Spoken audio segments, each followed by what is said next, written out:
नमस्कार मित्रांनो. गेली 2-3 दिवस झाले आमचे काही मित्र आणि ग्राहक मेसेज करून विचारणा करत आहेत की आत्ता 1-2 दिवसात जो काही मुद्दा सारखा पेपरमध्ये छापून येतो आहे, काही सोलर व्हेंडर असोसिएशनचं म्हणणं पेपरमध्ये छापून आलं आहे, त्यावरती महावितरणनी उत्तर दिले आणि त्यातून एक साधारणतः संभ्रम थोडासा निर्माण झाल्यासारखं झालं आहे आणि कस्टमरला नेमकं कळत नाही की चाललं आहे काय.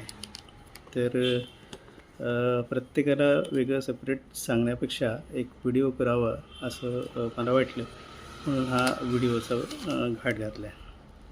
ॲक्च्युली मुद्दा असा आहे की फेब्रुवारी 2024मध्ये PM सूर्यघर ही रूफटॉप सोलर स्कीम योजना सेंट्रल गव्हर्नमेंटनी आणली होती. ती आपणा सर्वांना माहितीच आहे. सबसिडी बऱ्यापैकी चांगली त्याच्यावरती मिळते आहे, म्हणून त्याला रिस्पॉन्सही चांगला मिळाला आणि बऱ्याच लोकांनी सोलर सिस्टम लावायला सुरुवात केली आहे. बऱ्याच लोकांची लावून झाली आहे आणि त्याला चांगला भरघोस रिस्पॉन्स असा मिळालेला आहे या स्कीमला. एक चांगलं सक्सेसफुल स्कीम असं ह्याला म्हणता येईल.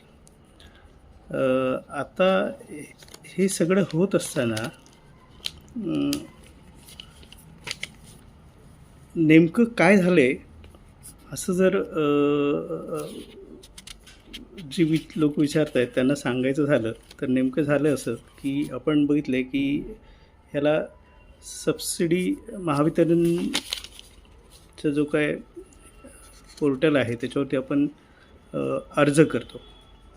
आधी एकदा कस्टमरने सांगितलं की मला सोलर लावायचं आहे, तर आपण PM सूर्यघर पोर्टलला जाऊन त्यांचं रजिस्ट्रेशन तिकडे करतो. त्याच्यानंतर MSEDCLच्या पोर्टलला जाऊन तिकडे त्याचं रजिस्ट्रेशन करतो आणि ह्या दोन्ही पोर्टलवरनं जेव्हा त्याला अप्रुवल मिळतं, सँक्शन होतं तेव्हा इन्स्टॉलेशन वेंडर जो आहे तो तुमच्याकडे येऊन ते सिस्टीम लावण्यासाठीचं पूर्ण प्लॅनिंग जे आहे त्याच्याप्रमाणे काम करू शकतो. आता ह्या सगळ्या प्रोसेसमध्ये PM सूर्यघरवरती फक्त सबसिडीचं अप्रुवल तुमच्याकडे मिळतं आणि कपॅसिटी जी महावितरणच्या डेटाप्रमाणे आहे, म्हणजे महावितरणकडे तुमचा जो काही डेटा आहे की किती किलोवॉट तुमचं लोड आहे, कनेक्शन किती, कनेक्टेड लोड किती आहे वगैरे, असा जो काही डेटा आहे त्याच्याबरोबर आधारावरती ते PM सूर्यघरकडनं तुम्हाला सँक्शन मिळतं. आता तिथनं ते जातं महावितरणच्या पोर्टलवर गेल्यावर तिथे महावितरणच्या ऑफिसमधनं, सब डिव्हिजन ऑफिसमधनं त्याला मंजुरी मिळते. ती मंजुरी आल्यानंतरच पुढे काम करता येतं.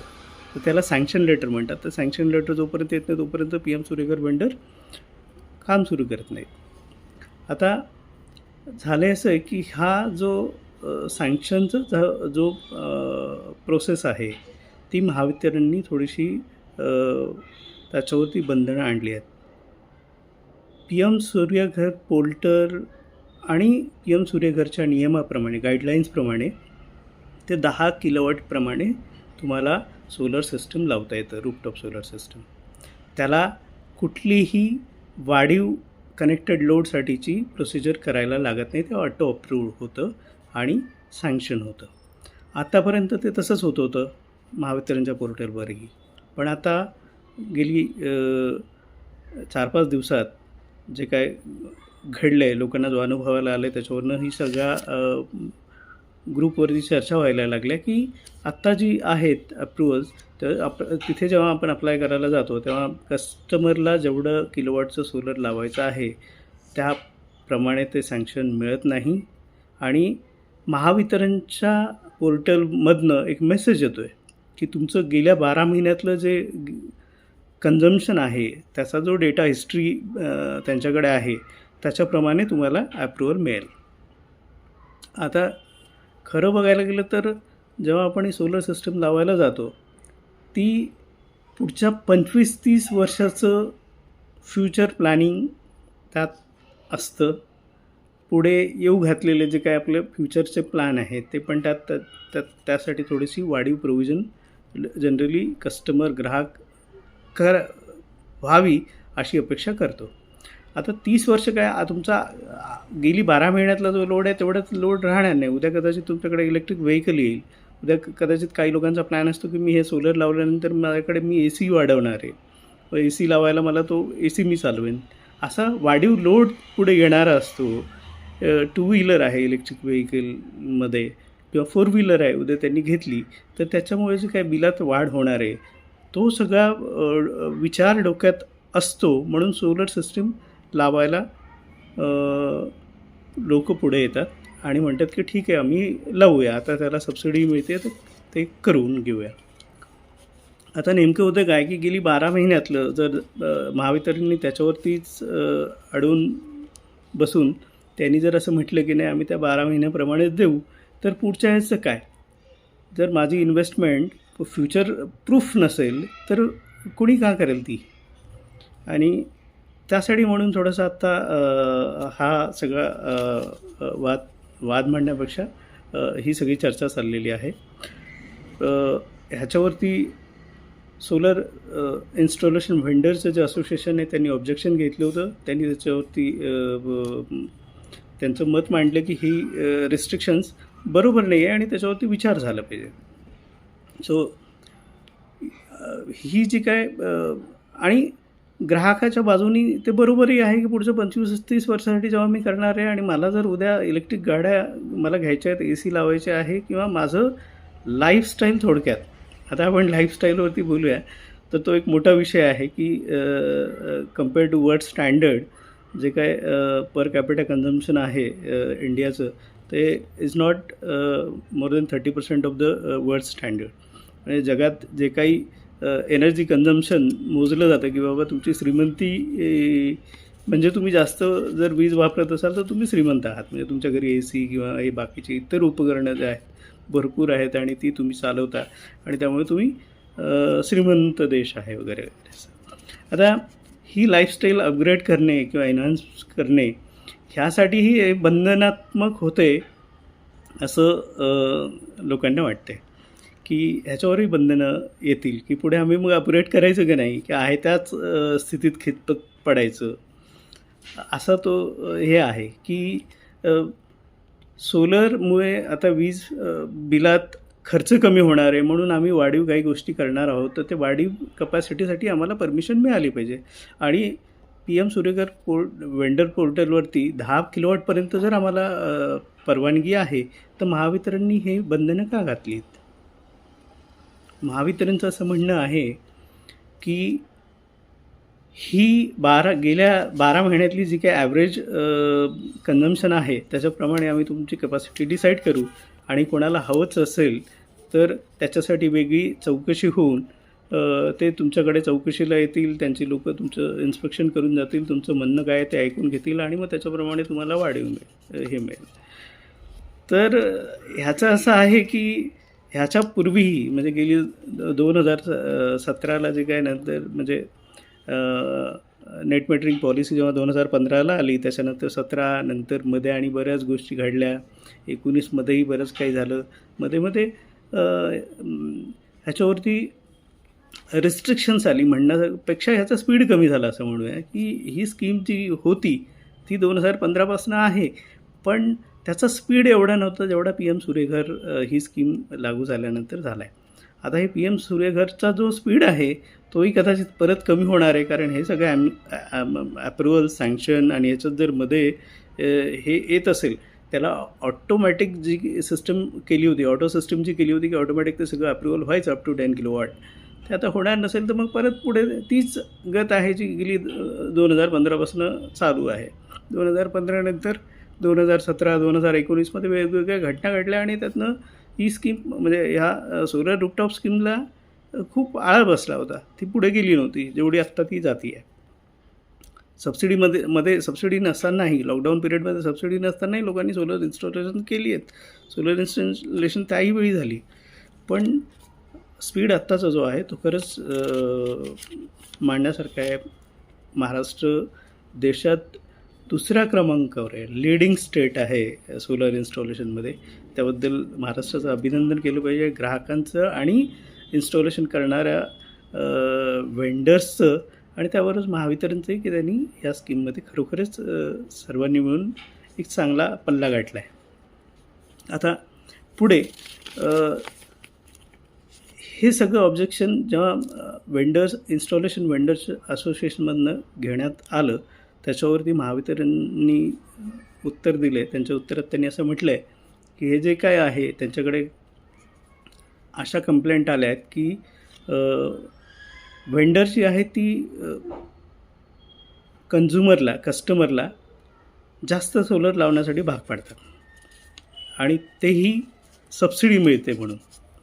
आता खरं सांगायचं झालं तर सबसिडी फक्त 3 किलोवॉटपर्यंतच मिळते, आणि पहिल्या 2 किलोवॉटला ती 30,000 रुपये प्रमाणे आहे पर किलोवॉट, आणि तिसऱ्या किलोवॉटला ती 18,000 रुपये आहे. म्हणजे तुम्ही 2 किलोवॉट लावलं तर 60,000 रुपये मिळेल, आणि तिसरा किलोवॉट त्याच्यात ॲड केला, 3 किलोवॉट झाली की ती 78,000 रुपये होईल. आणि पुढे मग तुम्ही 5 किलोवॉट 10 किलोवॉट काही लावा, तुम्हाला 78,000 रुपयाच्यावर सबसिडी मिळत नाही, आपल्या सर्वांना माहीतच आहे.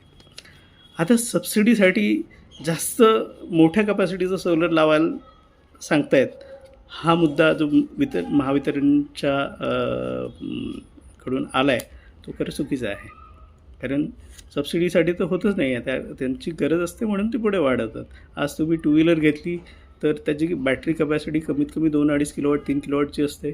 ती जर तुम्हाला अल्टरनेट डे म्हणजे तुमचं कमिट किती आहे त्याच्याप्रमाणे बघितलं तर तुम्हाला 50-60-100 युनिट महिन्याला लागतात वाढीव. तीच जर तुम्ही मोठी गाडी घेतली तर कमीत कमी 30 किलोवॉटची बॅटरी आहे. दर दुसऱ्या किंवा तिसऱ्या दिवशी तुम्हाला चार्ज करायला लागली तर त्याचे 30 किलोवॉट गुणेला समजा 10 वेळा आपण म्हणूया की 2-3 दिवसातून एकदा करायला लागली तर तुमचे ते 30 गुणेला 10 300-400 युनिट तिकडे वाढणार आहे. AC बसवायचं म्हटलं तर 200 ते 250 युनिट पर मंथ तिकडे वाढणार आहेत. हा असा सगळा गृहीत धरला तर तुमच्याकडे किती किलोवॉट होतात? 200-300 गाडीचे, ACचे आणि 2 व्हीलरचे असे जर गृहीत धरले तर कमीत कमी 5-6 किलोवॉटची सिस्टम तर त्यालाच लागते. याच्यासाठी लोकांचं म्हणणं असतं की आता बसवायचं ते 20-25 वर्षासाठीचा हा घाट घालायचा आहे. म्हणजे ही जर प्रोव्हिजन करायची आहे तर पुढच्या 25 वर्षासाठी मी आत्ताच करून ठेवतो ॲडिशनल. तर हे काय परत करण्यासारखं काम नाही आहे. कॅपिटल इन्व्हेस्टमेंट आहे आणि परत कोणी करत नाही. तर त्या ह्याच्यातनं ग्राहक स्वतःच थोडंसं वाढीव कपॅसिटीचं लावण्यास इच्छुक असतात, आणि वेंडर कधी त्यांना फोर्स करतात असं मला तरी वाटत नाही. पुढे त्यांनी असं म्हटलं आहे की हे जे आहे ह्याचा मिसयूज होतो. हे जे वाढीव कपॅसिटीचे सोलर बसवले जातात त्याचा मिसयूज होतो. मिसयूज कसा होतो तर मिसयूजमुळे जास्त कपॅसिटीचं लावल्यानंतर त्याचा वापर ते कमर्शियलसाठी करतात. आता कमर्शियलसाठी जर त्याचा वापर करतात असं तुमचं म्हणणं असेल तर सर तुमच्याकडे ॲग्रीमेंट केलेलं आहे, आणि the consumer is not following the rules, you have all the rights to cancel the agreement. तुम्ही विदाऊट नोटीस, महिन्याचं नोटीसही देण्याची गरज नाही आहे. तुम्ही जर ते चुकीचं त्याचा वापर होत आहे असं तुम्हाला वाटलं तर त्याचं ॲग्रीमेंट कॅन्सल करा, आणि त्या कन्झ्युमरला जर ते चुकीचा वापर करत असतील त्याचा घरगुती याच्यासाठी घेऊन जर कमर्शियल ह्याच्यासाठी वापर त्याचा होत असेल तर तुम्ही ॲग्रीमेंट कॅन्सल करा, आणि त्यांचं नेट मेटरिंगची परमिशन कॅन्सल करा. त्यांना नेट मेटरिंग अलाव करू नका. पण त्याच्यासाठी 1-2 असं कोणी करतही असेल, माहीत नाही, अजून कुठल्या अशा केस आमच्या तरी नजरेत नाही आहेत किंवा ऐकवत नाही आहेत. असं जर काही कोणी करतही असेल तर तुमच्याकडे म्हणजे सगळ्याच बाजूने तुमच्याकडे हे स्ट्रॉंग आहे. तुम्ही ॲग्रीमेंट कॅन्सल करा, त्यांना पुढे काय हे द्यायची, शिक्षा द्यायची ते तुम्ही देऊ शकता त्यांच्या. पण त्याच्यामुळे बाकीच्या इतर लोकांचं हे कॅन्सल म्हणजे त्रासदायक करणे, सिस्टीम प्रोसिजर जी आहे ती कितपत योग्य आहे त्याचा नक्की विचार व्हावा असं मला वाटतं. दुसरं त्यांचं असं म्हणणं आहे की सेफ्टी आणि ह्याच्यावरती थोडंसं रिस्ट्रिक्शन, म्हणजे थोडंसं लक्ष देता यावं म्हणून हे आम्ही सगळं करतो आहे. आता सेफ्टी म्हटलं तर सेफ्टी ह्याच्या ज्या आहेत, तुम्हाला सिस्टीमसाठीचे लागणारे अर्थिंग, किती नंबर ऑफ अर्थिंग तुम्ही सांगितलेत, ज्या काय MNREच्या गाईडलाईन्स आहेत त्याच्याप्रमाणे, आणि MSEDCLचं जे काही म्हणणं आहे त्याच्याप्रमाणे 3 अर्थिंग दिली जातात. ती आहेत की नाही तुम्ही चेक करायचं आहे. ती आहेत की नाही त्याच्यासाठी तुमच्याकडनं इन्स्पेक्शनला लोक येतात आणि त्याच्यानंतर परमिशन मिळते मीटर बसवायला. तर ती सेफ्टी पार्ट आहेच. सोलर AC आणि DC साईडचं जे AC आणि DC साईडचे जे काही प्रोटेक्शन्स आहेत, म्हणजे आपण ओव्हरलोडसाठी म्हणूया तिथे MCB किंवा फ्युजेस दिलेली असतात. सर्च प्रोटेक्शनसाठी तिथे SPD डिव्हाइसेस दिलेले असतात on both the sides. Actually ही सगळी सेफ्टी ऑफ द इन्स्टॉलेशन आहे. म्हणजे जो काय आपण इक्विपमेंट लावलेली आहेत त्याची सेफ्टी म्हणून हे सगळे डिव्हाइसेस लावलेले असतात. तर ती तिथे असतातच, कारण पुढे 5 वर्ष वेंडरनी त्याची काळजी घ्यायची आहे. जर त्याचं इक्विपमेंट एखादं जळालं तर त्याची रिप्लेसमेंटची जबाबदारी ही वेंडरची आहे. त्यामुळे ती सेफ्टी प्रिकॉशन्स कुठेही कॉम्प्रोमाइज होतात असं मला नाही वाटत.